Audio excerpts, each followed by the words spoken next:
Bonjour à toutes et à tous, bienvenue à Lavaret dans la Sarthe, pas très loin du Mans, pour le résumé complet de la 5e manche du championnat de France de Rallycross 2019. Et nous sommes en compagnie de Jean-Sébastien Vigeon. Bonjour Jean-Sébastien. Bonjour Vincent, bonjour à tous. Alors un week-end, on voit les images ensoleillées, chaud, très chaud dans les habitacles. Oui, très chaud, aussi bien pour les pilotes que pour les mécaniques. Là. La chaleur est restée pendant les 2 jours et c'est vrai que ça a été très compliqué de tenir un bon rythme pendant ces 2 jours. Une petite idée de la chaleur qu'il faisait dans les habitacles ? Sur les supercars, on a avoisiné les 70 degrés lors des phases finales, donc physiquement c'était quand même assez compliqué. Bon, heureusement Rallycross c'est un sprint. 4 tours effectués en manche qualificative avec un passage par le tour Joker, un parcours alternatif plus long qu'on peut prendre à n'importe quel moment, au premier, deuxième, troisième ou quatrième tour. 6 tours en demi-finale, ça se complique. Et 7 tours pour ceux qui ont le bonheur d'accéder en finale. Ça se complique encore un petit peu plus. Alors qu'on découvre ici le calendrier, la première manche s'est disputée à l'essai. Dans la manche, c'était le 14 avril, victoire de Malouagne et de sa Clio. Ensuite, Châteauroux, essai Faleras. Et bien là, c'est François Duval qui s'était imposé au volant de la Peugeot 208 du team Paillet. Il n'est pas là, François Duval. Donc peut-être une nouvelle victoire de Malouagne, peut-être vous, Jean-Sébastien, peut-être Samuel Peu, le leader du championnat. En tout cas, on voit cette piste qui mesure un peu plus d'1 km de long, 15 mètres de large, majorité de terre, une terre bien compacte, bien sèche. Et cette piste, on va la découvrir en compagnie de Jimmy Terpereau, pilote Super 1600 avec sa Citroën C2. Il joue à domicile et fête son anniversaire. Donc, bonjour à tous, Jimmy Terpereau, pilote de Super 1600. Je vais vous présenter un tour du circuit de Lavaret, qui est entre guillemets mon petit circuit préféré. Donc là, en première, je mords un petit peu la ligne là. Première, deuxième, troisième, quatrième. Là, le gauche-droite, je remets gaz pour arriver sur le gauche. On redescend en deuxième. On prend à l'extérieur un petit peu pour mettre la troisième avant l'épingle. Et là, on enchaîne. 4, 5, 6, normalement, ça dépend des fois.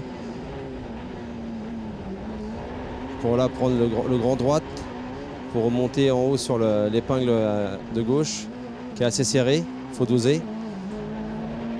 Et après, on repart sur un enchaînement de 3, 4, 5, pour revenir sur un droite en deuxième, et prendre l'enchaînement en deuxième pour refaire notre tour. Il y a beaucoup de terre et puis il faut un gros cœur sur le premier pif-paf, le gauche-droite du départ, parce que c'est là que ça conditionne un peu tout. Et surtout bien faire la sortie pour la contre-ligne droite au niveau du poteau. Il y a 2 grandes lignes droites mais qui sont vraiment coupées par des virages qui arrêtent vraiment l'auto. On est obligé vraiment de stopper pour pouvoir tourner et se relancer. Donc en fait les vitesses de pointe ne sont pas si élevées que ça en fait. Et donc il faut cravacher pour essayer de garder un maximum de vitesse pour pouvoir faire des temps. Très compliqué avec la poussière. Au-delà du compliqué, dangereux en fait. Parce que le compliqué, c'est pas très grave, ça se gère, mais là c'était vraiment dangereux. Et en fait, celui qui sortait pas devant, ça nous obligeait, même en deuxième place, à lever par moment pour limiter le risque. La poussière, ça reste quelque chose de très dangereux. Et l'arrosage, le problème de l'arrosage, c'est l'équité. Ceux qui partent juste après l'arrosage vont beaucoup moins vite que la dernière série, qui sont déjà plus rapides habituellement. Et si on ne fait pas, on a de la poussière, mais vraiment de la poussière où il y a vraiment un mur devant nous. On ne voit même pas le rail, ni le virage, ni la personne devant si jamais elle s'est mise en travers. Donc ouais, c'est un peu compliqué à gérer. L'arrosage est plus compliqué parce que le problème c'est que c'est pas pareil pour tout le monde. Donc les premières manches du coup sont hyper lésées parce que c'est très mouillé. Plus on part tard, plus c'est sec. Mais bon, à la limite, je sais pas en fait ce qui est le mieux. Est-ce que c'est la poussière ou est-ce que c'est l'eau? Je sais pas.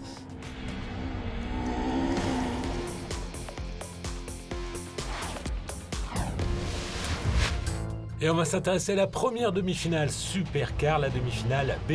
On a entendu que les pilotes se plaignent un peu tout le temps. Pas assez d'eau, de la poussière, ça va pas. Trop d'eau, ça ralentit, ça va pas non plus. Alors, qu'est-ce qui est le mieux? Non, ouais, c'est vrai, moi personnellement, je préférais quand même l'arrosage parce que la poussière, c'est très dangereux, ça fait un écran devant la voiture et on ne voit absolument pas où on est. Que l'arrosage, c'est grave, mais voilà, il faut à nous débrouiller. On est aussi là pour ça, il faut apprendre au mieux la piste et se débrouiller. Les conditions sont les mêmes pour tout le monde et moi, je préfère clairement l'arrosage. Et on va vous retrouver au départ de cette demi-finale en première ligne, à côté de Philippe Malouagne, en compagnie de David Mélier, également sur la première ligne, Grégory Le Guernevet sur la deuxième ligne, ainsi que Jack Brinet. On est parti pour 6 tours de course, on rappelle le but, se qualifier parmi... Oh attention, faux départ derrière. Faux départ de Jack Brinet. Et bon, c'est le premier qui a fait le faux départ, qui va prendre la pénalité. La pénalité, et bien comme au mondial, on effectue non pas un, mais 2 passages par le tour joker. Drapeau vert à nouveau. Et top, c'est parti pour 6 tours de course. Très bon envol. Pour une fois, Jean-Sébastien Vigeon, vous avez progressé en départ, mais... Pour une fois, c'est pas trop mal parti. Après, c'était compliqué de tenir sur la distance Philippe Malouin. Voilà, il y a un bon petit 50 chevaux d'écart entre nous lors du passage à la 3e vitesse, donc c'était assez compliqué à tenir sur la longueur. Et donc c'est le vainqueur de la première manche à essai et sa Clio qui sont en tête de la course. Devant vous, Jean-Sébastien Vigeon. En 3e position, David Mélier. Il y a ensuite Grégory Le Guernevet et Jack Brinet. Grégory Le Guernevet, transfuge de la D3 qui est passé en supercar pour l'occasion ce week-end. Tout de suite performant, tout de suite dans le coup. Voilà, l'habitude de la 4 motrice qui n'était pas perdue ce week-end. Et on a vu l'entrée du Tour Joker. Pour l'instant, personne n'a effectué son passage avec Jack Brinet, mais qui lui devrait passer. Ah oui, si, Jack Brinet, parce qu'en championnat de France, si on a une pénalité, si on a volé le départ, on est obligé d'effectuer son passage dans le Tour Joker dès le premier tour. Voilà, la pénalité est obligatoire dès le premier tour. On voyait là les traces d'arrosage, comme on parlait tout à l'heure. On voit ici un arrosage qui était vraiment important dans cette ligne droite. Sinon, ça faisait un écran de poussière. On ne voyait absolument pas le virage rapide qui arrivait. Alors, on va tempérer, hein. C'est vrai que les pilotes se plaignent tout le temps. Là, c'est beaucoup moins important lors d'une manche qualificative où la place compte. En revanche, lors des manches qualificatives, oui, ça peut être un problème si on est dans la première série, parce que une fois que la piste est arrosée, la piste est plus lente, et on établit une hiérarchie parmi tous les concurrents en fonction du temps pour effectuer 4 tours. Donc voilà dans le sens où ça peut poser problème, un problème surtout dans les manches qualificatives, non pas en phase finale peut-être. Non, pas en phase finale, mais en manche qualificative, la piste ne s'accélérait pas non plus du tout au rien en l'espace de 2-3 séries. Donc je veux dire, il y avait certes un petit avantage pour la dernière série, mais il n'était pas non plus monstrueux. Et là, vous voyez quelque chose par le pare-brise. On vous a vu derrière Philippe Malouin. C'est limité, question visibilité quand même. Et puis j'ai pas voulu mettre les essuie-glaces pour éviter de finir en tartiner le pare-brise, donc c'est pour ça qu'il y a pas mal de projection dessus, mais ça suffit pour suivre à bonne distance. Bon, bien pour l'instant, 4e tour dans cette finale, toujours personne dans le Tour Joker. Ouais, ça se suit, hein, devant se marquent les uns les autres, il n'y a pas... Voilà, le départ donne un peu une hiérarchie qui se respecte, donc on se marque un peu les autres, personne n'ose rentrer en premier et pour le moment ça se suit. Oui, et puis surtout, il y aura un seul éliminé, a priori ce sera Jack Brinet, parce qu'il doit effectuer 2, il est déjà dernier, il doit effectuer encore à nouveau un passage par le Tour Joker comme les 4 autres concurrents. Ça et en plus, voilà, on était tous un petit peu tendus au niveau des choix, enfin des plans pneus ce week-end et on commençait tous à être un petit peu limite en pneus, donc pour ma part, comme pour Philippe, on était avec des vieux pneus dans cette demi-finale. Moi j'avais un pneu à rôder pour la finale, donc une fois que la hiérarchie était mise en place, il n'y avait plus vraiment d'attaque à donner. Alors on parlait des pilotes qui peuvent souffrir dans les habitacles, vous avez parlé de 60 degrés, est-ce que les mécaniques souffrent également alors qu'on entame le dernier tour? Oui, les mécaniques ont souffert et d'ailleurs dans ce dernier tour j'ai commencé moi à avoir eu une alerte de température. Voilà, c'était assez compliqué pour les mécaniques sur les phases finales parce que c'est plus long qu'une manche et du coup ça chauffait énormément. Et puis surtout de la dégradation au fil du temps que ça peut entraîner. Ouais, alors là on voit c'est le train-train, dernier tour de course. Eh ben, on peut supposer que Philippe Malouin va prendre le Tour Joker, voilà qui est fait. Que vous, Jean-Sébastien Vigeon, vous allez prendre le Joker, on vous voit en tête, David Mélier, Grégory Le Guernevet et Jack Brinet. Tout le monde en dernier tour pour prendre le Tour Joker. Pas question de stratégie dans cette demi-finale B de la manche de la Verrée. Voilà, et à l'arrivée, eh bien voilà, c'était une procession en fait. Victoire de Philippe Malouin devant vous, Jean-Sébastien Vigeon, 3e David Mélier, 4e Grégory Le Guernevet qualifié pour la finale, ce qui n'est pas le cas de Jack Brinet. Confirmation. Bien pénalisé par ces deux Tour Joker. Voilà, confirmation du classement avec un seul éliminé, Jack Brinet. On retrouvera tout à l'heure Philippe Malouin, vous, Jean-Sébastien Vigeon et David Mélier, sans oublier Grégory Le Guernevet en finale. Alors on va s'intéresser à la seconde demi-finale et un concurrent, un nouveau venu en supercar. Allez, maintenant tu connais le grip, donc maintenant tu peux attaquer un peu plus. Tu vas aller dans le joker, Erwan. Tu vas aller dans le joker. Il est complètement débutant parce qu'il n'a jamais roulé en sport auto avant, donc il commence tout de suite en supercar. On lui apprend surtout à être humble et ça va rentrer. C'est un rêve de gamin que je voulais faire depuis un moment. J'ai eu l'opportunité d'acheter la voiture de Paillet Compétition. Et voilà, je me lance à 44 ans. Au début, ça fait un petit peu peur, et puis après, on s'y prend au jeu, et puis ça se passe bien.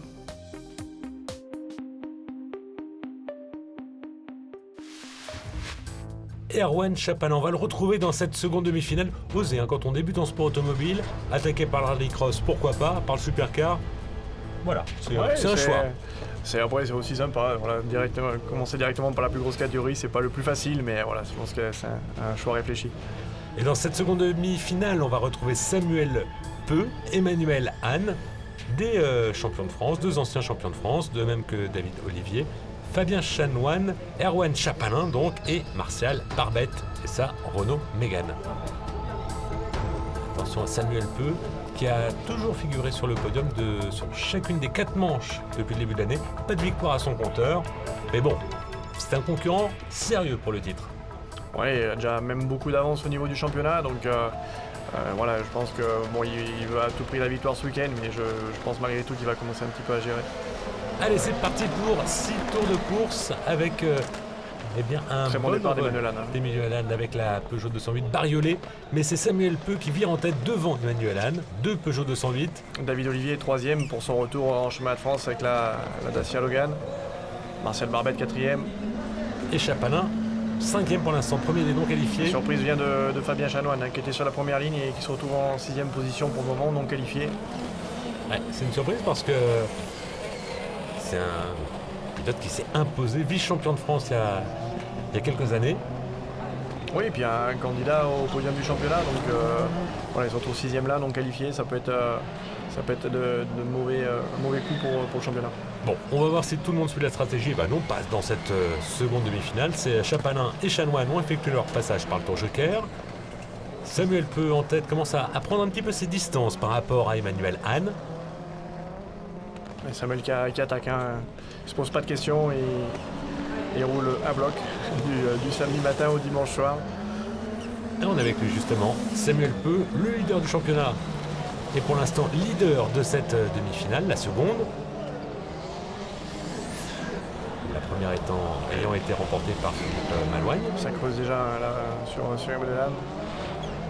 De plus en plus pour Samuel Peu, on a passé le cap de la mi-course, 3 tours couverts.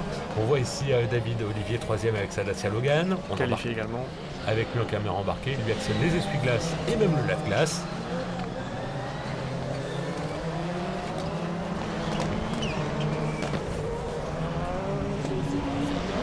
Martial Barbette ici qui crée un peu le bouchon.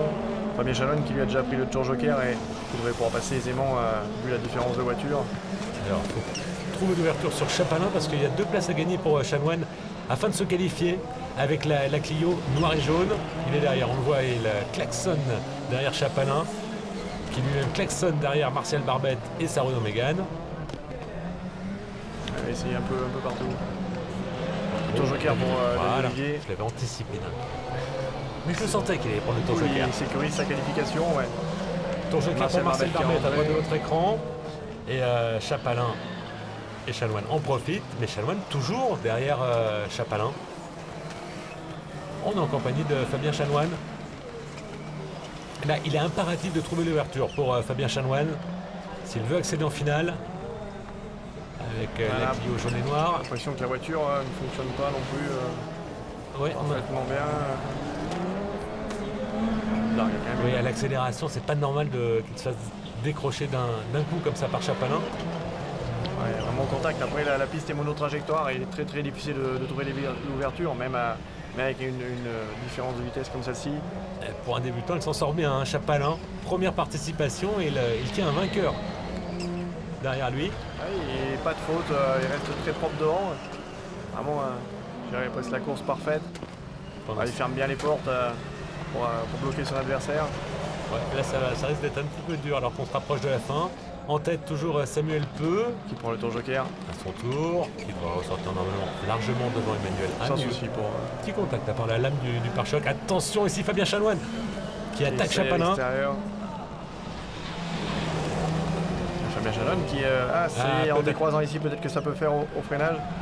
Ça passe pour Fabien Chanoine devant Chapalin. Très correct, qui n'a pas osé jouer le coup à fond. Ouais, c'est un débutant, c'est pour ça. Mais je pense que s'il revient... Ouais, c'était quand même bien joué. Ouais. Fabien, après, du coup, il s'en va. Oui, il était peu rapide, on le sentait qu'il était gêné. On entre dans le dernier tour. On suit toujours Fabien Chanoine, pour l'instant 4e et dernier qualifié. Il sauve sa qualification de justesse, il ne restait plus qu'un tour. On retrouve le leader Samuel Peu. C'est un volet complet.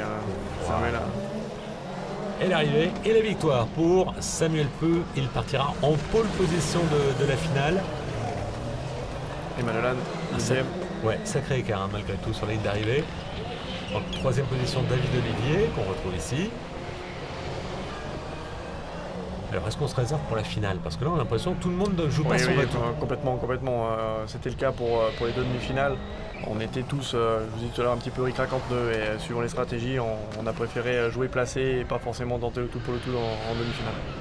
Alors qu'on a vu la 4e place de Fabien Chanoine devant Erwan Chapalin et Martial Barbette. Les 4 pilotes qualifiés en cette seconde demi-finale, la demi-finale A Supercar, sont donc Samuel Peu, Emmanuel Hahn, David Olivier, Fabien Chanoine. C'est eux qu'on retrouvera tout à l'heure en finale.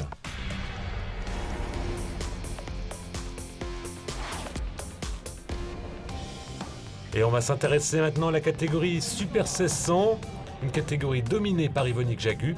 Mais attention, Jimmy Terpero, son principal rival, joue à domicile et fête son anniversaire. Je ne sais pas si c'est le record, mais il y a 23 engagés en Super 1600 ce week-end. Ça fait du bien pour la catégorie. Et puis c'est enrichissant de se battre avec beaucoup de monde. On va dire qu'il y a presque 2 catégories. Il y a les deux de devant et puis après il y a les autres. Mais bon, c'est une belle bagarre. Il y a une bagarre qui fait plaisir à tout le monde, c'est le duel Yvonique Jagu, Jimmy Terpero. Pour moi, c'est ce qui fait du bien au Rallycross France cette année, parce que l'année dernière, c'est vrai qu'on a des grosses bagarres en supercar. Cette année, quand on parle de Rallycross, tout le monde nous parle Jagu, Terpero, le duel de l'enfer. Enfin, c'est vraiment quelque chose d'exceptionnel. Je suis attaquant. Si je suis derrière, je ne resterai pas derrière. Je vais tout essayer pour passer. Jimmy, on sait qu'il roule très vite. En plus, là, il roule chez lui. Il connaît la piste par cœur. On verra. On verra? Eh bien, on va voir. En tout cas, dans cette première demi-finale Super 1600, on va retrouver Valentin Comte, champion de France junior en titre. Il y a également David Moulin et sa Dacia Sandero. Martin Massé avec la Clio R3 qui n'est autre que le frère d'Antoine Massé, le champion de France Supercar. En titre, Anthony Jean. Romain Longer ici avec la C2 Super 1600. Nicolas Eouzan avec la Twingo, un peu en retrait ce week-end, contrairement au week-end précédent. Anthony Jean qui fait son retour ici avec une magnifique Clio 4. Et puis Franck Ardonnier qui joue à domicile avec sa Suzuki Swift. Et le principe est le même qu'en Supercar, on va partir pour 6 tours de course, un passage par le tour joker et on va retenir les 4 premiers pour la finale. Et là, on va retrouver les principaux protagonistes, les leaders du championnat dans la seconde demi-finale. Allez, c'est parti pour 6 tours de piste, on le rappelle. Les caractéristiques techniques de ces voitures, seulement 2 roues motrices, les roues avant, un moteur 1600 cm3. Oh, 3 de front, c'était chaud, ça passe pas. Et oui, il y a la C2 qui va pas passer derrière. Elle développe. Valentin Comte qui a pris un très bon envol, très bien placé. Il est en tête. Il ne faut pas oublier Valentin Comte pour le duel du championnat. Il était très performant tout au long du week-end. C'était le seul à pouvoir s'immiscer au sein du duo infernal, même avec des très bons deuxièmes temps en manche. Donc à ne pas oublier Valentin sur ce championnat. On est en compagnie de Martin Massé. On voit ce qui s'est passé au départ avec la Dacia Sandero. C'était un petit peu, il y a eu un petit contact. Voilà, 3 de front. Ouais, on voit la scène. Ça ne pouvait pas passer, mais tout est rentré dans l'ordre Donc on rappelle. C'est Romain Longé derrière qui est parti à la faute. Avec la Citroën C2, 2 roues motrices, à peu près 220, 250 chevaux, dans ces eaux-là 250 chevaux vraiment pour les meilleurs, et puis un poids d'à peu près une tonne. On est en compagnie de Martin Massé, 3e, avec une piste, un pare-brise donc bien maculé de boue. Et là, il vaut mieux être en tête, à l'image de Valentin Comte. Valentin Comte qui commence à créer un premier écart sur David Moulin. Une piste bien arrosée pour la manche Super 1600. On va même les pilotes changer de trajectoire en ligne droite pour éviter de passer dans la boue. Voilà, pour essayer de trouver le grip tout simplement. Le leader, c'est Romain Longé qui a effectué son passage par le Tour Joker, mais il a eu une chaleur avec sa petite Citroën C2 noire. Tour Joker pour Martin Massé à droite de l'écran. Tour Joker. Ça passe près des rails pour Martin Massé. Martin Massé du coup qui roule avec sa Clio R3, un 2 litres face au 1600 dans la catégorie. Seule voiture acceptée au sein de cette catégorie. En fait, une voiture de rallye légèrement modifiée pour pouvoir rouler dans la catégorie Super 1600. Le leader, Valentin Comte, ici en action et en caméra embarquée. Il doit encore effectuer son passage par le Tour Joker, de même que David Moulin. David Moulin qui use et abuse du lave-glace.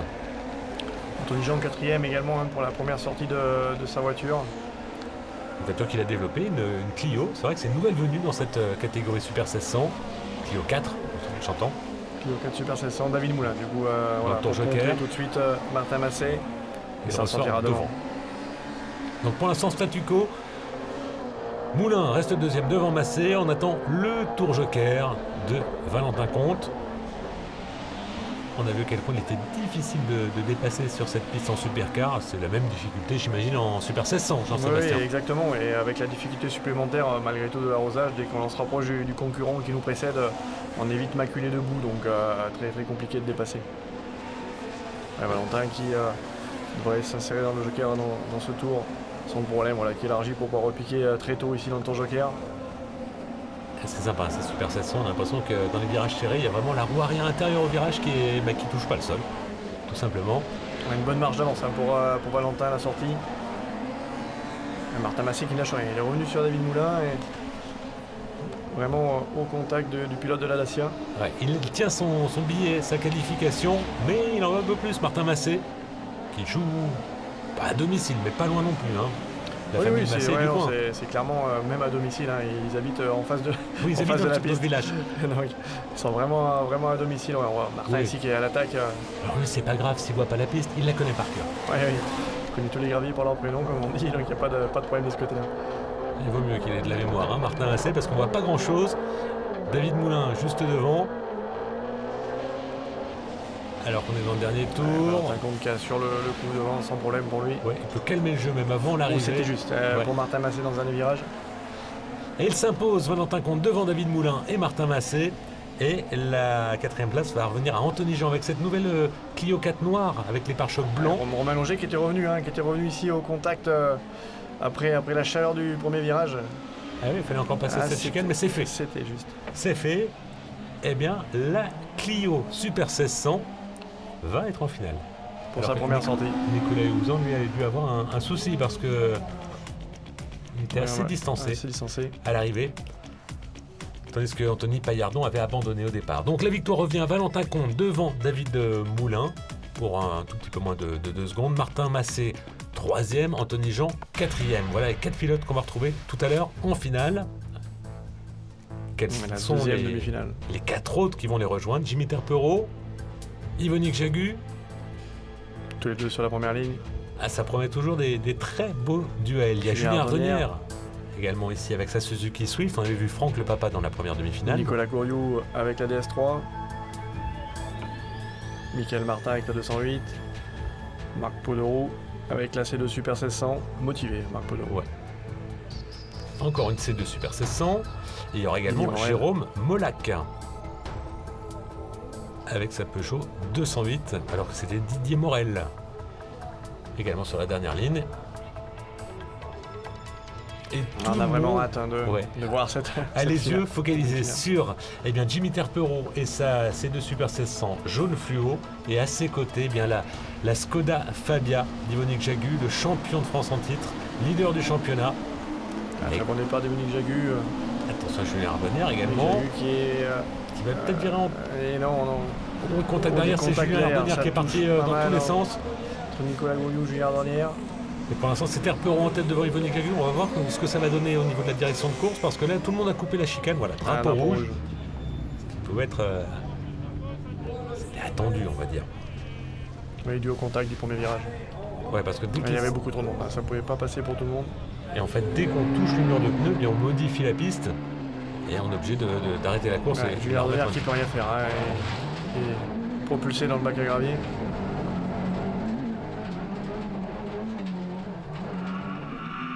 On voit la même action depuis un peu plus loin sur la grille avec Marc Poderoux. La poussière, très difficile. Oui, voilà. C'est Marc Poderoux qui a percuté les pneus.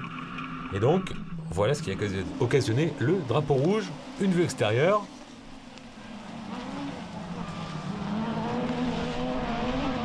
Julien Ardonnière ne pouvait pas faire grand-chose. Ouais, très compliqué. Derrière, on voit que ça slalome autour de la chicane qui a été déplacée. Du coup, on peut faire un petit peu de mécanique. C'est autorisé ou pas sur les voitures entre deux départs? Ouais, là, il n'y a pas vraiment de grosse mécanique. C'est juste essayer d'enlever un morceau de carrosserie qui touche sur un pneu ou autre. Voilà, c'est pas rien de dramatique. Et en plus, il y avait un faux départ. 2 tours joker du coup pour Michael Martin. Faut avoir l'œil quand on est à la direction de course, parce que là, c'était compliqué. Ils sont bien aidés par des petites cellules quand même au sol. Allez, ça va repartir. Il y a eu un très bon départ tout à l'heure d'Yvonique Jagu. Ouais, ça a failli passer. Allez, ça s'élance pour 6 tours de course. Jimmy Terpereau qui est très bien parti ce coup-ci. Par contre, les voitures sont côte à côte. Julien Ardonnière qui évite l'eau, on l'a vu revenir, l'eau qui est complètement à l'extérieur. Et bien Terpereau vire en tête devant Jagu. Et Julien Ardonnière est 3ème, comme tout à l'heure, sauf qu'il est beaucoup plus près de Terpereau et Jagu. Et on est avec lui en caméra embarquée. Et donc normalement, c'est Michael Martin qui doit effectuer son passage par le tour joker. Dès le premier tour, et il sort 6ème après ce départ. Attention à Jérôme Molac là. Jérôme Molac qui était un peu dans la partie crasse de la piste. Alors voilà pourquoi on l'évite, pour trouver le grip. Mais c'est délicat de rouler sur cette portion de piste. Les leaders pour l'instant continuent. Terpereau devant Jagu. Un abandon de Nicolas Gouriou aussi, 4-8 au contact du premier départ. On retrouve le deuxième, Yvonique Jagu. Tant qu'il y a un coup à jouer, je le tente. C'est ce que dit Terpereau, mais c'est également ce que dit Yvonique Jagu. Donc ça tombe bien. Bien sûr, on peut compter sur Yvonique pour rien lâcher non plus. C'est vraiment deux attaquants. On voit Yvonique ici qui essaie de se décaler le maximum à gauche pour prendre de la motricité. Il ne lâche pas Jimmy Terpereau.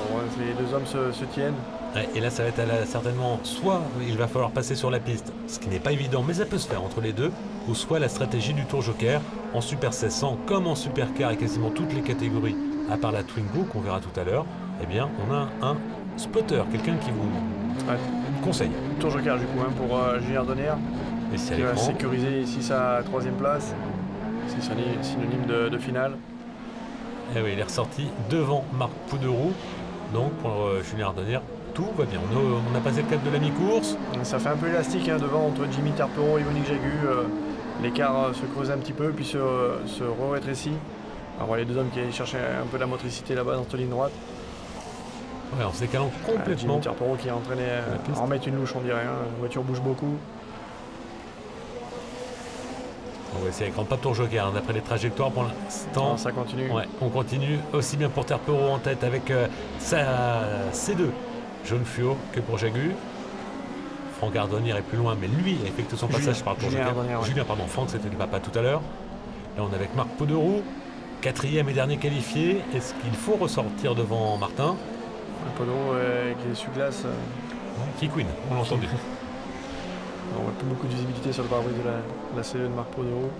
Et Poderoux, pour l'instant, 4e et qualifié.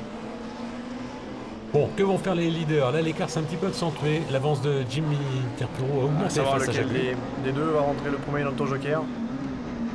Est-ce que Jimmy va tenter le coup de rentrer en premier ou il va attendre que son adversaire rentre? Il a la main. Non, c'est Jagu qui rentre tout de suite à l'écran. Alors, normalement, il devrait ressortir devant Julien Ardonnière. Maintenant, il faut que Yvonique Jagu tente de faire vraiment un très gros tour pour essayer de ressortir plus près, voire côte à côte avec Jimmy Terpereau, mais la consigne a dû être donnée à Jimmy également. Oui, il est à domicile. Puis Jimmy Terpereau, assuré, c'est Ça fait pas partie de son vocabulaire. Non, c'est vraiment un mot qu'il ne connaît pas. Jimmy Terpero. Ouais, on voit ici la partie gauche qui est moins humide que la partie droite. C'est pour ça qu'on voyait les pilotes tout à l'heure se décaler un petit peu. Il y a beaucoup d'engagement dans le pilotage de Jimmy Terpero comme toujours. Ah, on sent qu'il donne tout et ça se voit. Voilà, le tour joker. Rien à dire, parfaitement négocié. On va surveiller Yvonique Jagu, c'est devant. Ça sort devant. Et victoire dans cette seconde demi-finale Super 1600 pour Jimmy Terpero devant Yvonique Jagu. Pour la troisième position, Julien Ardonnière avec la Suzuki Swift qui porte les stigmates de contact, peut-être le premier départ, qualifié. Et Marc Poudreau également qui sauve sa qualification par rapport à Michael Martin qui était bien décidé à lui chipper. Et derrière, bien. Jérôme Mola qui dit Morel. Alors que Nicolas Gouriou avait abandonné. Confirmation du classement et de la victoire de Jimmy Terpero devant Yvonique Jagu, Julien Ardonnière et Marc Poudreau. On retrouvera ces 4 pilotes en finale. Ça sera un peu plus tard sur la chaîne L'équipe, juste après une page de publicité. A tout de suite.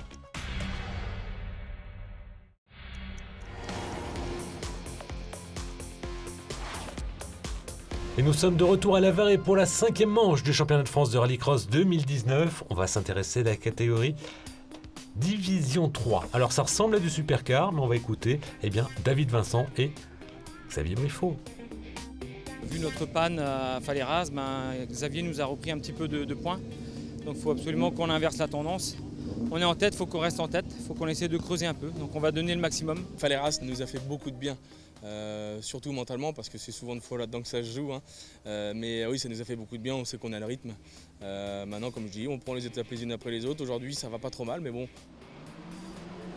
Et on va revenir par rapport à ce duel entre David Vincent et Xavier Briffaut, les hommes forts de cette catégorie. On voit ici Nicolas Bouclé et sa Mercedes qui sont partis à la faute. Xavier Briffaut qui était en tête de sa demi-finale, perd une roue et la qualification en finale. C'est une très très mauvaise opération dans le cadre de la Coupe du France. C'est pas un championnat, la D4. Ouais, vraiment dommage pour Xavier, lui qui était revenu au contact au championnat et il perd ici des points précieux pendant ce temps-là. Et Nicolas Bouclé s'est qualifié suite à ce souci pour que Xavier Briffaut. Alors là, on signale la piste glissante. Changement d'adhérence, on a arrosé avant chaque série, comme on disait depuis tout à l'heure, dû à la poussière. Donc le drapeau jaune, ça veut dire il faut ralentir et ne pas se dépasser. Il y a un danger sur la piste. Drapeau jaune. Rayé de bande rouge. On fait ce qu'on veut, mais ça peut surprendre. Oui, c'est changement d'adhérence, donc il n'y a pas de tour de reconnaissance en rallycross. Donc voilà, c'est pour prévenir que la piste est humide et puis il faut appréhender au mieux les premiers virages. Et donc peut-être la possibilité pour David Vincent de faire la belle opération au classement de la Coupe de France. Tout Benoît Morel qui est aussi bien placé au championnat ici aux côtés de David Vincent. Allez, c'est parti pour 7 tours de course cette fois. Toujours un passage par le tour joker. Les caractéristiques de ces voitures. Ça toujours derrière. Oh là là, c'est Delaunay avec sa Mégane qui est parti en perdition. Voilà. Et c'est David Vincent qui est en tête. Devant Benoît Morel. Drapeau rouge. Alors on va parler des caractéristiques de ces voitures. 4 roues motrices comme en supercar, un moteur atmosphérique. Oui, le moteur turbo n'est pas interdit pour autant, mais toutes ces voitures sont équipées de moteurs atmosphériques ou également peut-être pour une raison de coût. Et un châssis tubulaire recouvert d'une carrosserie en fibre de verre. Voilà, on voit pourquoi le drapeau rouge, c'est que Nicolas Bouclé a percuté la chicane. Et du coup, la chicane s'est retrouvée au milieu de la piste. Ouais, c'est peut-être une bonne nouvelle pour Franck Delaunay et sa Mégane. L'occasion de se refaire parce que c'était mal embarqué avec ce petit tête à queue. Le scotch sur la Mercedes. Oui, voilà, là, il n'y a rien qui frotte longtemps, en fait, dans cette catégorie. C'est pas comme en supercar. Nouveau départ. Bon, attention, faux départ de Jack Prim, mais Benoît Morel. Et Benoît Morel qui a cru faire un faux départ, et en fait, il s'est arrêté et il n'y avait pas faux départ. Et puis derrière, il a failli se faire percuter. Oui, j'ai l'impression que c'est Nicolas Bouclé qui a dû freiner pour l'éviter, qui a perdu beaucoup de place également. Donc, du coup, c'est David Vincent qui est en tête devant Fabrice Larderet, sa DS3. Couleur WRC il y a quelques années. Ouais.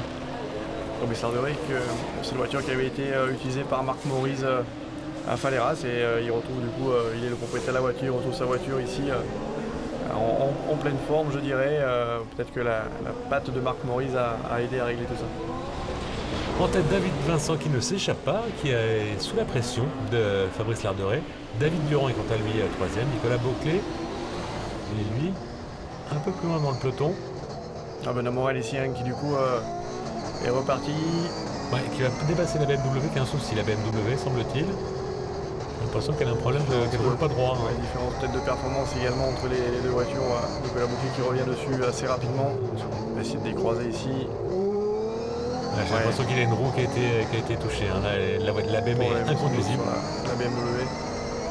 Et du coup, eh bien, Nicolas Boclet qui effectue son passage par le Tour Joker très tôt, remonte en 7e position. Fabrice Larderet qui tient vraiment David Vincent. Hein. Il est vraiment au contact derrière, il ne lâche pas. Eh oui, bah c'est la bonne nouvelle hein, parce que David Vincent est un sacré client dans cette catégorie. Et c'est pas pour autant facile, c'est pas parce que Xavier Briffaut a perdu une roue et n'a pas pu se qualifier qu'il n'y a pas d'adversité. On voit ici à l'écran. David Durand, troisième. Oui, un petit peu plus loin là. Là c'est vraiment pas tant que ça avec sa Skoda Fabia. Il suit également le duo. Alors pour Larderet, il y a peut-être un coup à jouer dans avec la stratégie du Tour Joker. Il va le prendre le tour. Oui, il va le prendre. Non, je pensais. Il y avait de l'engagement. Ouais, il y avait de l'engagement au freinage, peut-être un petit peu aveuglé également, du coup a freiné un petit peu tard. Et on voit qu'il met tout ce qu'il a pour essayer de suivre le rythme de David Vincent. La voiture bouge beaucoup derrière. Et derrière également. C'est Delaunay qui est passé par le Tour Joker. Benoît Morel qui est ici bloqué derrière Bézard avec la 208. Et qui lui, Benoît Morel n'a toujours pas pris le Tour Joker et du coup il se retrouve bloqué. On retrouve les deux leaders, David Vincent et Fabrice Larderet. Et David Vincent qui doit aussi penser au championnat. Hein. Entre attaque et gestion, il y a un très bon coup à faire ce week-end au niveau du championnat. Benoît Morel est un peu en retrait dans cette finale, donc il va se passer pas mal de choses sous le casque. Oui, mais il est attaqué par Fabrice Larderet, le leader David Vincent. Fabrice Larderet en moitié de perdition derrière. Il le tape. Tape David Vincent. Et il ici. le passe. Bon, là c'est un peu agressif quand même comme. Ouais, c'était là. Non. Ouais, c'est un peu trop osé, on va dire. Bon, je pense qu'il était également un peu en perdition, hein, voilà. Oui, c'était pas volontaire. Contre, il laisse repasser ici David Vincent pour éviter la pénalité. Un poussette avec gain de place, ça pourrait être une pénalité, du coup. Et on laisse passer David Vincent. Oui, parce que quand on fait ça, on sait qu'on va aller voir le collège des commissaires avec la tête basse. Voilà, il vaut mieux laisser repasser et relancer la course plutôt que avoir une pénalité ou être déclassé de la finale. Là, il pouvait jouer un très beau podium, donc ça ne servait à rien d'assister. Et voilà, David Vincent qui s'engouffre dans le Tour Joker. Larderet reprend les commandes de cette finale, mais à son tour, il va devoir effectuer un passage par le Tour Joker. Et puis, malgré tout, la DS3 était bien abîmée avec ce contact, de même que la Mercedes de Nicolas Boclet. Mercedes qui est dû au contact du premier départ avec la chicane. On est justement en compagnie de Nicolas Boclet, 6e. Il a fait le choix de. Qui revient sur Franck Delaunay là. Ouais, son passage par le Tour Joker très tôt, et là c'est une remontée. Mais sauf que devant, voilà, tout le monde a effectué un passage par le Tour Joker également. Donc là, il faut passer sur la piste, pas la stratégie. Il est plus rapide. Il est au contact. Là, Nicolas Boclet est très rapide. Une voiture qui est très belle et très performante.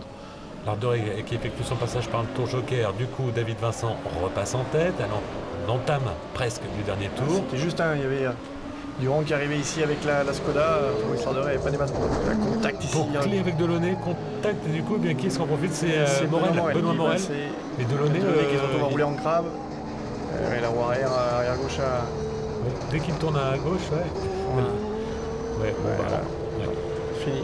Terminé pour Delaunay, pour Franck Delaunay. Ici à bord de la 4 de David Vincent. Leader. Ouais, là il a une confortable avance. Il est en train de, au-delà d'une belle finale, d'effectuer une très bonne opération au classement de la Coupe de France D3. Voilà qui est fait la victoire de David Vincent en D3, en Division 3. Il s'impose devant Fabrice Larderet et sa DS3. Premier podium avec la DS3. Ouais, Nicolas Boclet en termine. Ça clignote rouge sur le dashboard à Nicolas Boclet. Et en revanche, Franck Delaunay, lui, avait eu justement un contact avec Nicolas Bouclé. Il n'a pas vu le drapeau d'Ami. La confirmation du résultat sur le podium sur la plus haute marche, on trouvera David Vincent devant Fabrice Larderet et David Durand sur la 3e marche. On va écouter le vainqueur, David Vincent. J'ai vraiment assuré beaucoup, un peu trop peut-être même. Et puis je pense que lui par contre il était plutôt en mode maximum attaque. Donc c'est vrai qu'il m'a touché un peu en perdition. Voilà, ça fait un peu de spectacle, hein, les spectateurs ils aiment ça. Et puis après sportivement il m'a laissé reprendre ma place parce qu'il n'avait pas fait exprès. Donc voilà, l'issue est très très bonne et puis pour le championnat on fait une bonne opération. Le voilà le podium avec David Vincent sur la plus haute marche. Oui, il était très calme quand on gagne, on est très compréhensif. Oui, et puis il fait, comme il dit, il fait une très bonne opération au championnat. On le voit ici, le classement au niveau des points. C'est vraiment la bonne opération du week-end. Ouais, il est en tête avec 18 points d'avance sur Benoît Morel et Xavier Briffaut. Et bien lui pointe à 42 unités. On peut sabrer le champagne.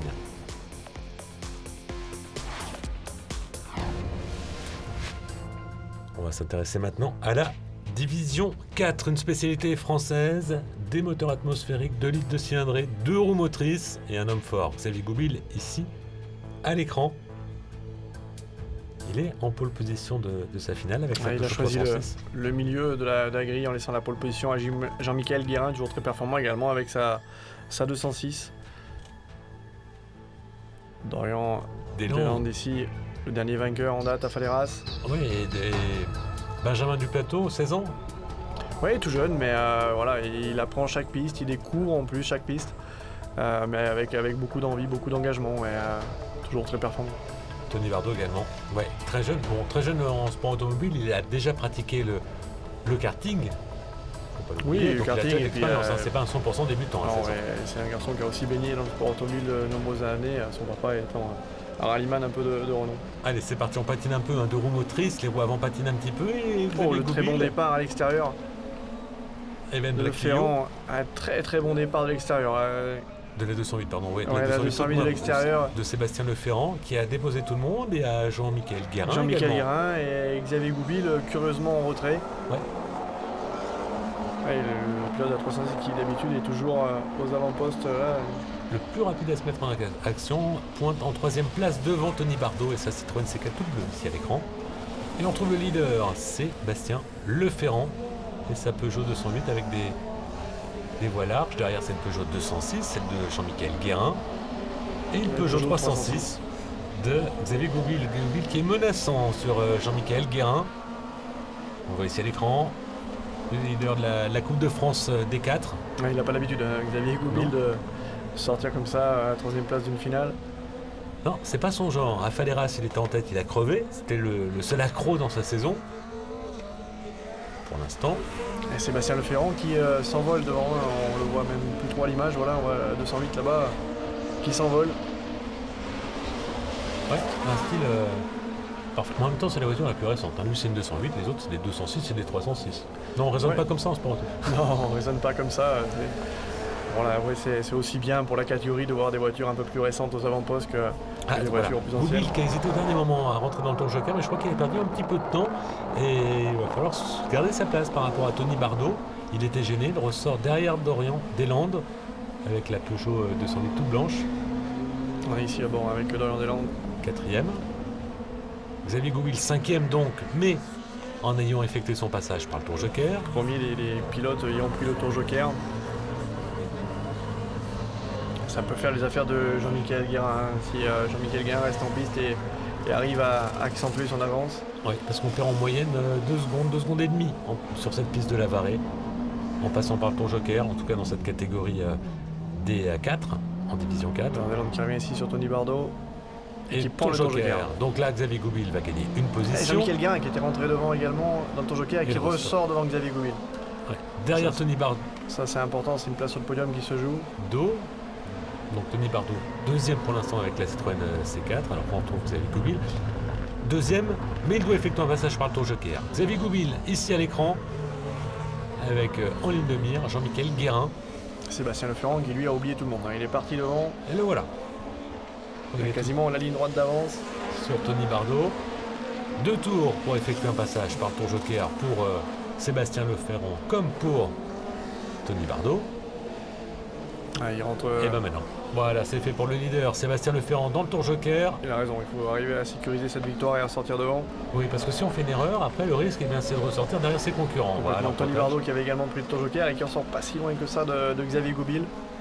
Oui, encore joué, mais pour l'instant c'est juste pour le podium. On retrouve, on l'a vu, Tony Bardot. Jean-Michel Guérin. Qui était pas loin du podium, mais bon, il y a encore un tour à tenir, un tour et demi à tenir. Pour Jean-Michel Guérin. Et là, on a l'impression que Sébastien Leferrand commence à assurer un petit peu. Parce que ça remonte derrière, hein, Jean-Michel Guérin. Ça revient, il doit commencer forcément à gérer un petit peu. Voilà. On freine un petit peu plus tôt, on est en tête d'une finale, sur une piste qui reste monotrajectoire, donc pas raison de prendre beaucoup de risques non plus. Alors que derrière, c'est la grosse attaque pour Jean-Michel Guérin. Attention, Xavier Goupil qui tente une trajectoire différente, mais là contre le rail, ça va être extrêmement difficile.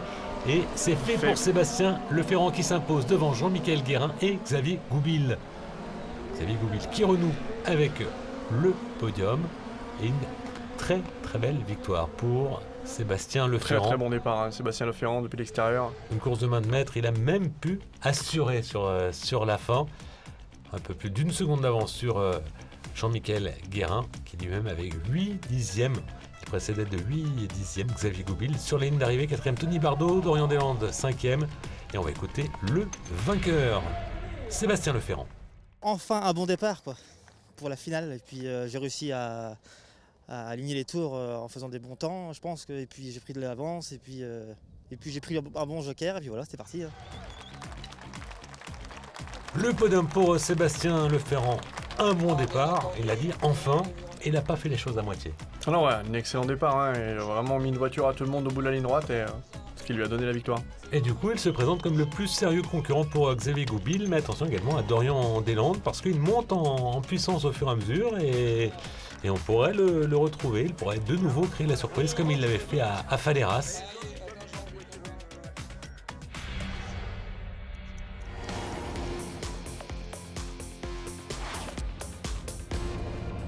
Place maintenant aux petits jeunes de la Twingo. Alors là, c'est la formule d'accès, pas de radio. Et on va s'intéresser. Donc il y a les petits jeunes mixtes. Et puis il y a une coupe d'âme avec Alizé Potier qui domine pour l'instant chacune des finales. Mais attention à Mélanie Lefrançois. Et puis tout qui rêve. On se crêpe le chignon aussi pour les filles. Ouais, les filles qui roulent, qui donnent tout également. Ouais. Et elles, dans cette catégorie-là, eh bien, très bon départ de Constance Chrétien d'ailleurs. Je vous coupe, Vincent. C'est laquelle? C'est la 3e voiture. Petit contact ici qui se ressort du coup maintenant 4e. Et comme à son habitude, Alizé Potier est partie devant. Elle va devoir faire sa propre stratégie et décider à quel moment elle rentre dans le tour joker sans aucun conseil. Mélanie Lefrançois, elle, effectue son passage dans le tour joker.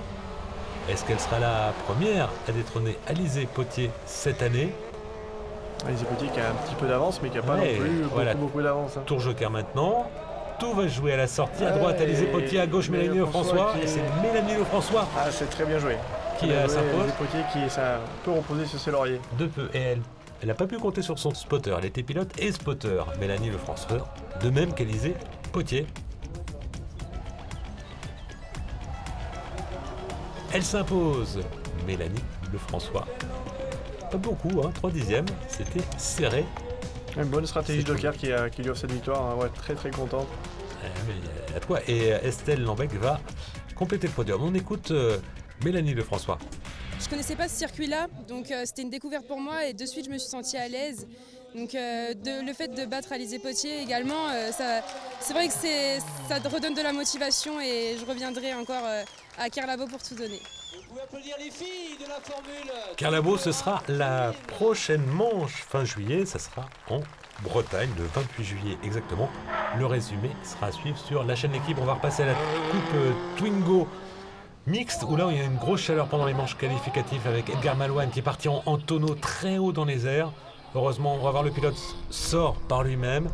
Pas de Les soucis deux pour pilotes lui, mais sont indemnes sans souci. On voit l'image, c'est vraiment l'image, je dirais, de cette saison en rallycross. Voiture qui s'est plantée, qui est montée au-dessus de celle d'Armezin. et qui est retombé dessus, retombé sur Darmezin. Bon, voilà, la bonne nouvelle, c'est qu'il y a eu, pour les pilotes, il n'y a aucun bobo. On peut pas en dire autant des voitures, mais pour les pilotes, aucun bobo, et c'est le principal. Ces voitures qui sont vraiment sécurisées, hein, voilà, c'est des petites formules de promotion, mais des voitures pas très performantes, mais sans aucun souci au niveau sécurité. Même après une cabriole comme ça, les deux pilotes s'en sortent sans problème. Et du coup, sur la grille, on va retrouver Romain Masselin, Lorty, Dufat, Coquaigne, Alero, Jean Deray et Gauthier.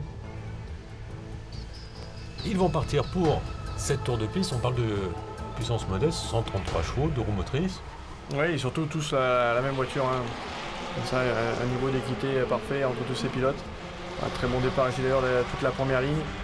Et là, personne n'ose couper. Hein. Là, voilà, c'est une formule de promotion, personne ne coupe. Ouais, Tout le monde se jette dans le premier virage. Ouais, le problème, c'est que personne ne lâche l'accélérateur, mais personne ne tourne non plus. Voilà, il n'y a que Dylan Dufat qui a réussi à s'en sortir presque indemne et qui ressort devant Christophe Lorty. On a perdu Darmezin dans cette action. On va voir ce qui s'est passé, mais c'est vrai qu'à 3 de France, ça paraît optimiste de passer. Il s'est fait mettre complètement à l'envers. Ouais.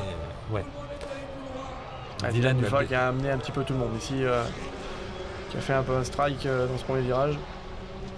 Ouais, ils ont pu continuer tout droit, mais c'est vrai que si on tire tout droit, c'est plus court. Hein. Paul Coquaigne qui a pris la partie grasse lui de la piste et rien pu faire.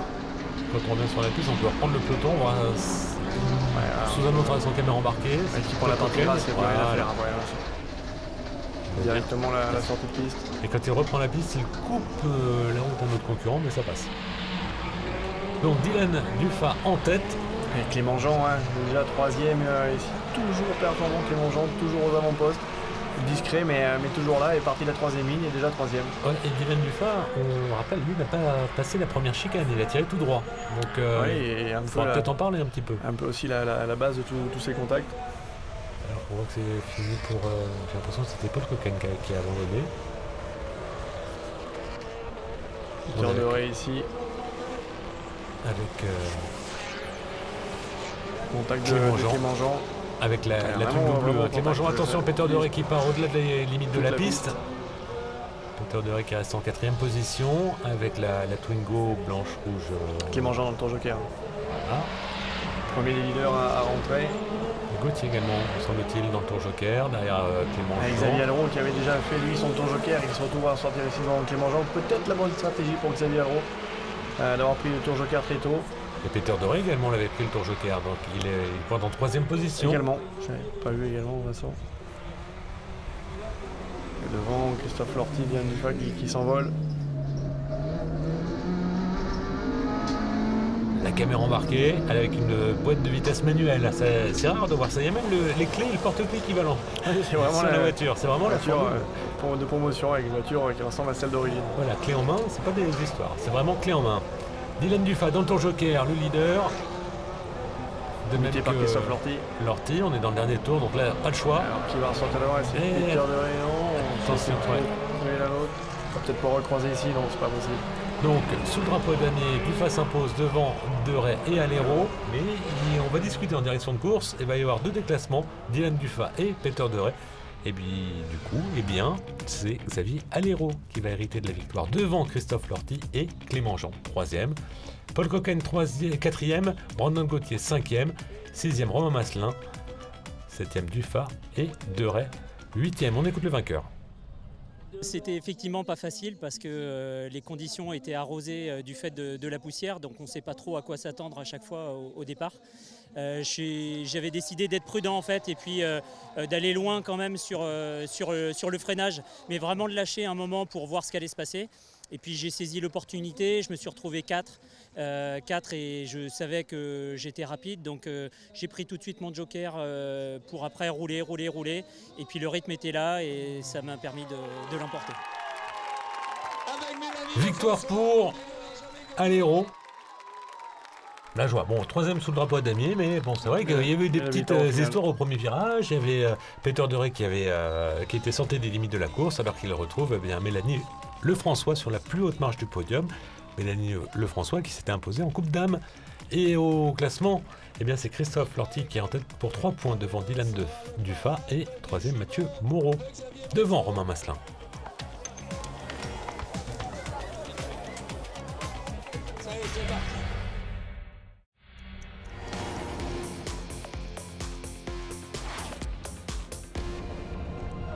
Et comme le champion de France junior gagne ou gagnait en tout cas jusque-là un volant Super 1600, l'image de Valentin Comte, et puis on va passer à la finale Super 1600 avec en première ligne Yvonique Jagu, on s'y attendait de même que Jimmy Terpero, mais on va retrouver également Valentin Comte. Valentin Comte qui est là pour arbitrer au milieu entre les deux hommes. David Moulin également avec cette Dacia Sandero tout orange. Julien Ardonnière, le fils, le papa n'a pas été qualifié avec sa Suzuki Swift. Martin Massé et le local de l'étape 3. Marc Poudreau. Et ça c'est super content d'être là. Ouais. Et Anthony Jean pour sa première sortie avec la Clio 4. Qui a envie de mettre le feu dans cette finale. Il a déjà mis le feu sur la grille de départ. Maintenant il faut le mettre sur la piste. Confirmation avec c'est Jimmy Terpero qui sera en pole position. Attention avec ses beaux duels avec Yvonique Jagu. Et au milieu, Valentin Comte, mais il n'est pas effrayé. Non, Valentin qui n'a rien à perdre, tout est gagné, je dirais. Ouais, c'est pas le style à se laisser démonter par ça. Étape, c'est parti pour cette tour de course. Bon envol de Valentin Comte. Mais qu'est-ce qu'elle démarre fort cette Skoda Fabia à l'extérieur. Tout va jouer au premier virage. Et non, ça reste devant pour Terpero. Derrière, il y a la Clio qui a coupé Anthony Jean. Qui reprenne sa place pour éviter une pénalité. Mais c'est vrai qu'Yvonique Jagu est vraiment très performante sur ses phases de départ. Et pourtant, Jimmy Terpero est parvenu à rester en tête. Heureusement qu'il était du bon côté du virage. Jimmy Terpero avec cette Citroën C2 toute jaune fluo. On voit le départ. Voilà, Clément. C'est un petit contact avec Julien Ardonnière. Qui a fait que Clément Jean est parti. Oui, mais il a été poussé également à Julien Ardonnière. Donc, on a l'impression que c'est de la faute de personne. C'est le premier virage, c'est toujours très compliqué. Tout le monde essaye de gagner une place comme il peut. Ouais, Marc Poudreau s'en est bien sorti. Martin Massé, on a vu passer, qui était un petit peu spectateur de ce premier virage, qui passait entre les gouttes. Il a pu gagner une position, deux positions. Mais il est le local de l'étape, il connaît par cœur le circuit. Personne n'a Joker pour le moment. Bon, en tête, Jimmy Terpero devant Yvonique Jagu, les écarts sont très serrés. Attention à Valentin Comte, il s'accroche, mais il en marque derrière lui David Moulin et Julien Ardonnière. Tout reste à faire, tout est possible dans cette finale Super 1600. On est avec Yvonique Jagu. Il ne faut pas lâcher, pour Yvonique Jagu, il faut vraiment tenir le rythme de Jimmy Terpero s'il veut essayer de l'inquiéter. Et on peut compter pour Jimmy, lui de son côté, mettre un très très gros rythme également. Caméra embarquée depuis en vue arrière pour Jimmy Terpero, le leader. Et on voit quoi en gros plan? Une Skoda Fabia, celle de Yvonique Jagu. Oh, attention, là c'est Anthony Jean là, qui est il en panne au milieu de la piste. Ouais, il est parti en tête d'accueil, j'ai l'impression qu'il ne parvient pas à redémarrer. On retrouve les leaders, attention, s'il y a un drapeau jaune, ça fait une opportunité en moins de dépassement pour Yvonique Jagu. Julien Ardonnière, il a profité lui pour prendre le tour joker. C'est dur de voir où il a mis Terpero limite ici très limite et imité par Yvonique Jagu derrière. Voilà, quand on dit voilà, faut l'éviter, Jean. Ça passe très pour Valentin Comte. Valentin Comte s'est passé très près. Et du coup, il s'est rapproché d'Yvonique Jagu. C'est Julien Ardonnière. Derrière, je suppose. Julien Ardonnière, qui abandonne avec la Suzuki Swift, qui a dû percuter la poussière, qui n'a pas vu la Clio.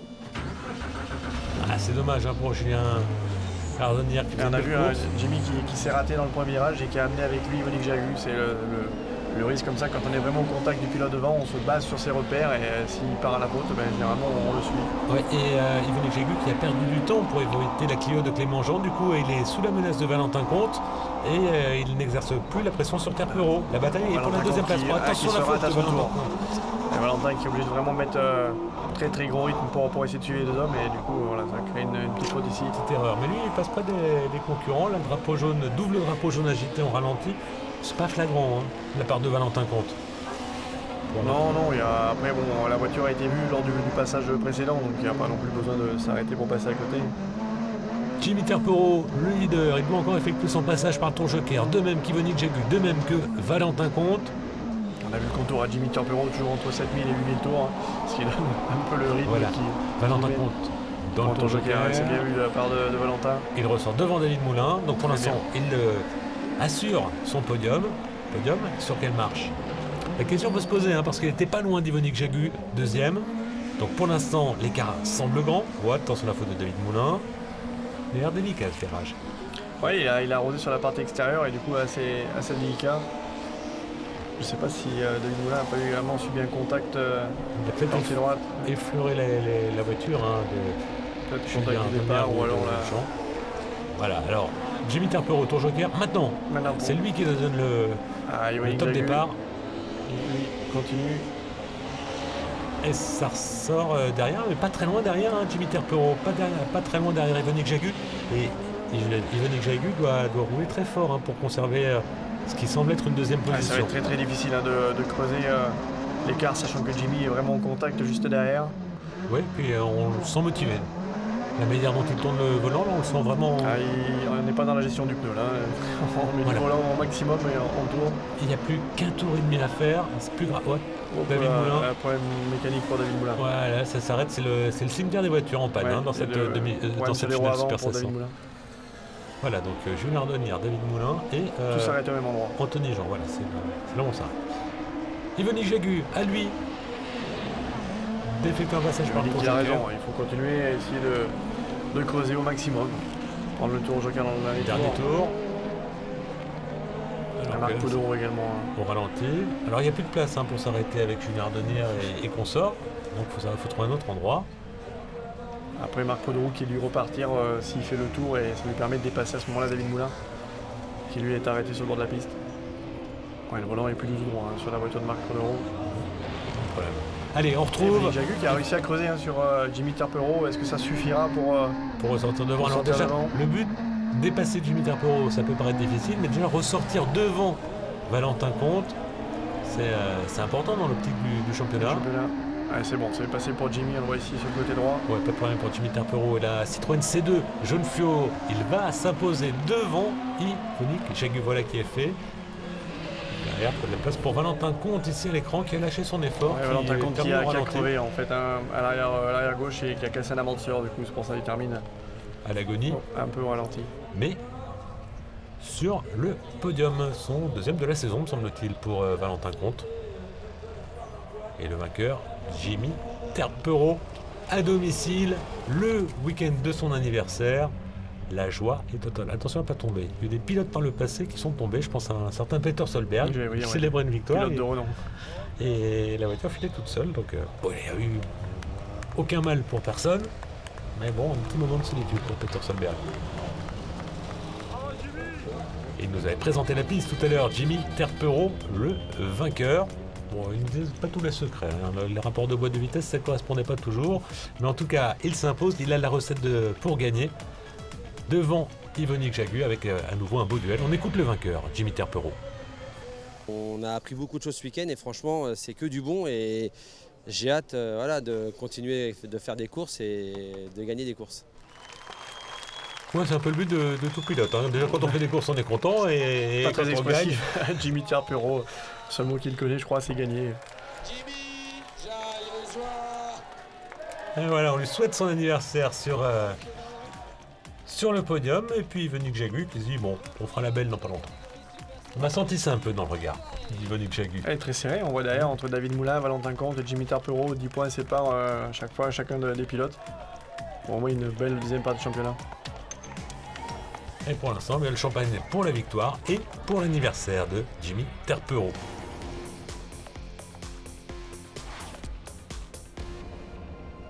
Place au bouquet final avec la dernière course du meeting, le supercar. 7 tours de piste, un passage par le tour joker. Et puis là, peut-être l'occasion pour le poleman Samuel Peu de faire la différence. On vous retrouve ici avec votre Citroën DS3. Un gros problème sur le pare-brise. Les projections qui ont fait vivre un peu le pare-brise de façon anormale pendant ce week-end. Fabien Chanoine, qualifié in extremis, il n'a pas volé son billet pour la finale, mais ça a été dans la douleur. En première ligne, Samuel Peu, Philippe Malouagne, Emmanuel Anne, 2 Peugeot 208, une Clio. Sur la deuxième ligne, 2 DS3, la vôtre, Jean-Sébastien, et celle de David Mélier. Et David Mélier en Dacia Logan, normalement. Fabien Chanoine et sa Clio. Grégory Garnevet sur la troisième et dernière ligne, drapeau vert. Procédure. Ouais, faux départ. départ. Faux départ d'Emmanuel Hahn. Hahn. J'ai l'impression, alors on va voir s'il est comptabilisé, mais j'ai l'impression que c'est le cas également de David. Je pense qu'Emmanuel est parti un petit peu avant David Mélier. Emmanuel Hahn, faux départ, David Mélier, j'ai un doute. Alors c'est Emmanuel Hahn, voilà. Ouais. Faux départ pour Emmanuel Hahn et du coup 2 passages par le tour joker.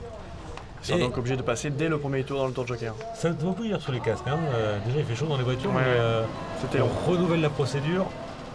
Ça doit être compliqué. Nouvelle procédure et c'est parti. Pour Très cette bon départ de Philippe Malouagne. Quel envol. Et Emmanuel Hahn, et vous qui êtes au coup d'un coup, attention à Emmanuel Hahn qui vous gêne un peu. Et vous ressortez 4e, Jean-Sébastien Vigeon. Et Philippe Malouagne qui surprend un peu tout le monde sur ce départ. Attention à Samuel Peu qui va peut-être tenter sa chance. Non. S'arrête ici dans le virage et c'était chaud derrière. Et donc vous récupérez la 3e place. Voilà, je récupère la 3e place. Un peu plus loin. En tête, Philippe Malouagne et Samuel Peu. Ça rappelle un peu la finale de la première manche de la saison à l'essai dans la Manche, où jamais, alors voilà, Emmanuel Hahn qui repart, oui. Jamais Samuel Peu n'avait pu trouver l'ouverture sur Philippe Malouagne. Ouais, et puis ça doit bouillir sous le casque de Samuel. Je pense que voilà, il s'en rappelle à ce moment-là de la course. Et... On le voit, ça passe très près des rails pour Samuel Peu. Je vous invite à regarder la Peugeot 208 toute blanche. Regardez, aucune marge de sécurité pour Samuel Peu. Mais à la fois avec une voiture très équilibrée, on le voit jamais. Je me demande si on entend le rail frotter. Presque. Ouais, mais c'est vraiment, on voit la voiture toujours, je dirais, il est jamais en limite d'adhérence. Une voiture toujours très bien équilibrée. Il en fait réellement ce qu'il veut pendant la finale et ça compte beaucoup. Regardez, le leader, Philippe Malouagne. Il y a la différence, Philippe Malouagne qui est obligé d'élargir ici pour repiquer et Samuel n'a pas besoin de faire tout ça, il reste tout à la corde et ça va aussi vite. C'est la fin, on va entamer le 3e tour, on retrouve Fabien Chanoine qui lui est en 6e position. Ici dans la poussière, à l'aveugle, d'ailleurs Grégory Le Garnevet. Tour joker pour Fabien Chanoine. Samuel Peu, toujours au contact de Philippe Malouagne. Là, tout va jouer à la stratégie. Alors, jusqu'à la saison dernière, Samuel Peu n'avait pas de spotter, gérait sa course tout seul. C'est terminé depuis cette saison. Cette saison, il est parfaitement renseigné. Et là, ça va peut-être être un atout sur cette course de la Varée. Il est beaucoup plus à l'aise que Philippe Malouagne. 208 qui est vraiment très équilibré, je me répète, mais voilà, il est très facile. Attention, on va partir chaud ici. Vous rentrez dans le tour joker. Tour joker pour moi, pour essayer de sécuriser cette 3e place. Alors, à ce moment-là, en fait, moi aussi très bien renseigné par les spotters et surtout la voiture en panne dès le départ. C'est chaud, c'est la poussière. La poussière ici qui fait que tout le monde s'écarte. Alors, une question de stratégie, Jean-Sébastien, est-ce que ça ne serait pas le moment là pour Samuel Peu de rentrer dans le tour joker parce que complètement. En plus, il est bloqué. Moi, je suis rentré dans le tour joker derrière. Donc l'avance est importante et comme il est bloqué derrière Philippe Malouagne, voilà, c'est maintenant la bonne stratégie serait qu'il rentre ce tour-ci. Alors on va voir s'il va le faire. Est-ce qu'il est... Oui, voilà, parfait.